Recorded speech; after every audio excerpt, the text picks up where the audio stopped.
You gotta love that video. That sort of sums it all up.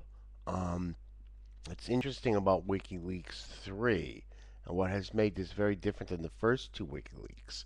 The first two WikiLeaks actually were in the tradition of exposing government lies about a military operation that's lost public support. And they actually, Assange was viewed somewhat respectfully. They had public support. This WikiLeaks 3 has gone to the point of sort of, as I've watched it roll out more and more, it's like, this is kind of like Murdoch's, what Murdoch did to the tabloid, Assange trying to do to the internet.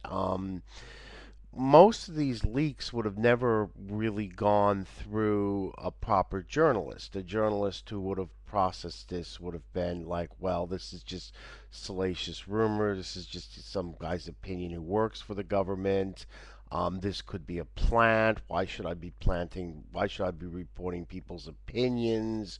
Aren't I really supposed to be looking at what's real fact here?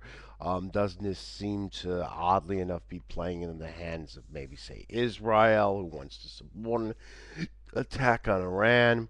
But Assange's ideal on this is that you just get leaks from a leaker. Somebody comes to you and leaks you, and then when you check that they're real leaks, you just dump them.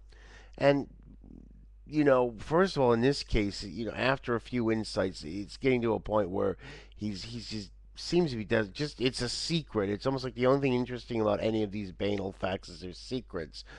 Almost all of this everybody already knew, and if I would really be challenging anyone who tells us anything that came out of the WikiLeaks 3. It almost seems like, look, it's a secret and we're leaking it. Isn't this wonderful?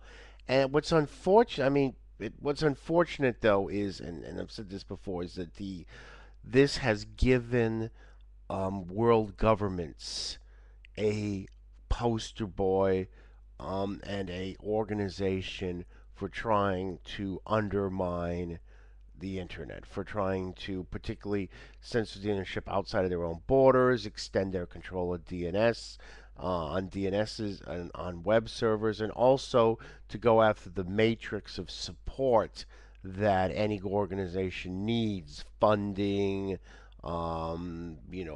residency permits, visas, all kinds of things that people need beyond just access to the internet. That governments are going to go after these matrices, and why has this been handed to the government? And then this was just made worse with Anonymous's moronic cyber war, which is absolutely idiotic. And for what? I mean, for what's the real benefit? I mean, if you're going to risk something, if you're going to take on the world's governments, if you're going to hand them an excuse to try and censorship, at least have something in there, you know?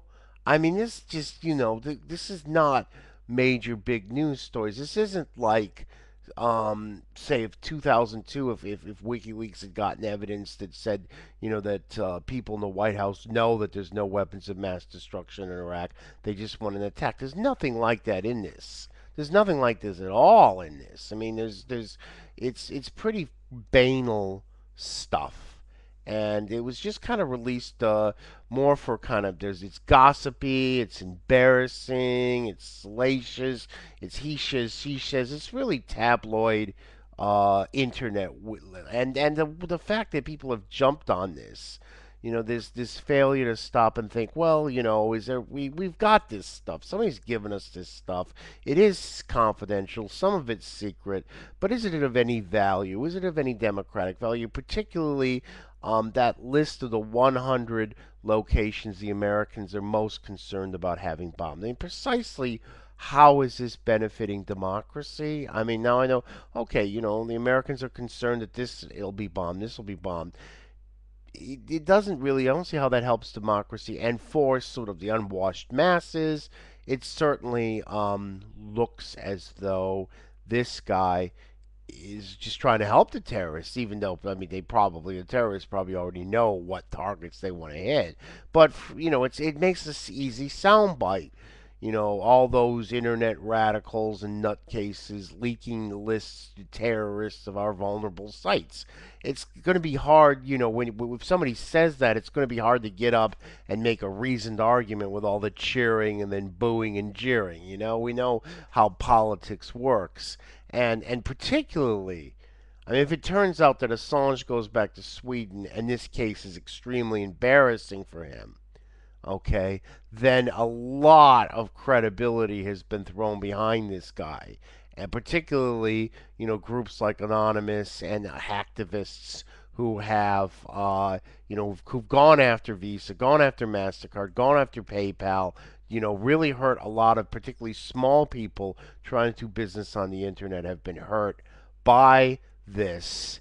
And if it turns out the guy's just some kind of a freak, then it's going to be so easy for states to continue to perpetuate and accelerate their taking, more and more power over the internet. It's extremely deeply depressing and it's pathetic. And it gets down to the main thing: the internet community has never been able to envision itself as a bunch of grown-up community. The only time that I have actually seen the internet community come together, twice actually, twice, come together and overcome the childish stuff. One is Wikipedia. I've been very impressed how Wikipedia grew up. Okay, I'm seeing like all these administrators who have power to delete freely are now taking pledges. I won't delete under these conditions. Like wow, wow, and the Linux community, and this is very impressive stuff. But are we in the open internet community simply going to be a new form of production? Is that all we're going to be? Are we just going to be a new form for making encyclopedias, for making operating systems, or is there a potential for us to actually extend democracy? And if we're going to extend democracy, we need to just more than just have the technology and knee jerk reactions. We need to have democratic institutions within ourselves and constitutional infrastructure that actually thinks things out, that considers things in advance, that develop precedences, and look from the traditional journalistic patterns and actually learn from that. And I think what we have in Assange is he's kind of a egotistical guy who just liked being in the newspaper and likes the ideal that he can have secrets. He almost seems to like the ideal that he has secrets and no one else can as long as he's around.